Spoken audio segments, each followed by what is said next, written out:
पांडवों के सर को काट करके लेकर के तब मैं मुंह दिखाऊंगा, अन्यथा मुंह ही नहीं दिखाऊंगा। दुर्योधन ने अपने रक्त से तिलक किया और जब महाभारत का युद्ध जो विजय हो चुका था तो भगवान कन्हैया को पता चल गया था कि अश्वत्थामा जरूर पांडवों को क्षति पहुंचाने के लिए आएगा। इसलिए महाराज श्री कृष्ण, हे बच्चों,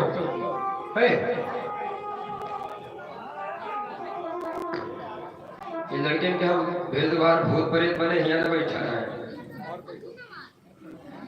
भैया, शांति से बैठा रहो। आज भूत प्रेत नहीं है सब, और जो यज्ञो भूत अगर देख लेगो अच्छे से,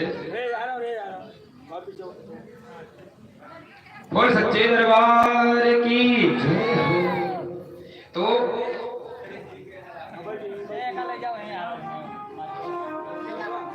विजय रात्रि मनाने के लिए भगवान श्री कृष्ण पांचों पांडवों को शिविर से बाहर लेकर के चले गए। अश्वत्थामा गया और पांचों पांडवों के जो 5 पुत्र हैं वो सिर्फ हूबहू एकदम पांडवों की तरह दिखते हैं। अश्वत्थामा ने देखा कि पांचों पांडव लेटे हैं, विश्राम कर रहे हैं। अश्वत्थामा ने पांचों पुत्रों की गर्दन को काट करके और ला करके दुर्योधन के सामने रख दिया और कहा, मित्र तुम इतनी न दुखी हो रहे हो, अरे मैं पांचों का सर लेकर के आया हूं।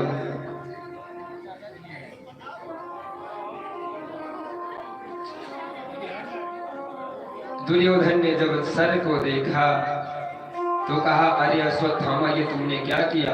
अरे मेरी दुश्मनी थी पांडवों से, और ये पांडव नहीं, पांडव के पुत्र हैं। तुमने तो मेरे कुल में पानी देने वाला भी नहीं छोड़ा। और इतना कह करके दुर्योधन मृत्यु को प्राप्त हुआ और अश्वत्थामा ने सोचा अब मैं बचने वाला नहीं हूं और भाग गया वहां से। और जब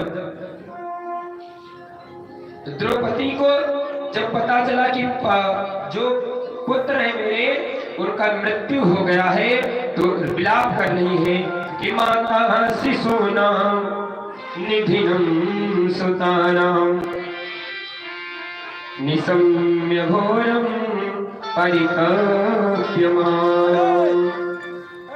जब देखा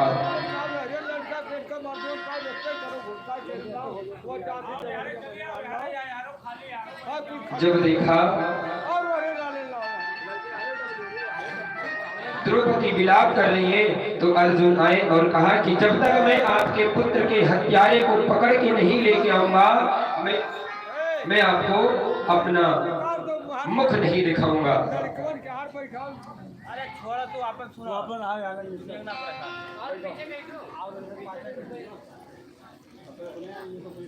बोल सच्चे दरबार की जय, बांके बिहारी लाल की जय, श्री कृष्णचंद्र भगवान की जय।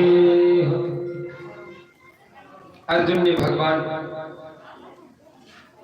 श्री कृष्ण के साथ में रथ को निकाला और जा करके अश्वत्थामा के पास पहुंचे। अश्वत्थामा को पकड़ करके रस्सी से जकड़ करके रथ में लेकर और ला करके सामने खड़ा किया द्रौपदी के और कहा, द्रौपदी अब बताओ इनके साथ मैं क्या करूं? और जब देखा द्रौपदी ने कि गुरुपुत्र हैं, ब्राह्मण हैं, तो कहते हैं कि छोड़ दीजिए इन्हें, ये हमारे गुरु के पुत्र हैं।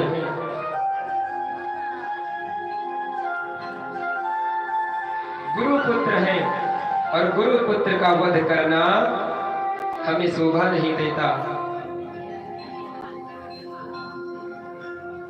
भीम ने कहा कि इसने इतना बड़ा आतताई काम किया है कि नवजात बच्चों को इसने मारा है, मैं तो नहीं छोड़ूंगा। तब भगवान श्री कृष्ण से अर्जुन कहते कि महाराज आपने ही हमें समस्त संकटों से बचाया है, अब आप ही इस बात का कुछ हल निकालिए।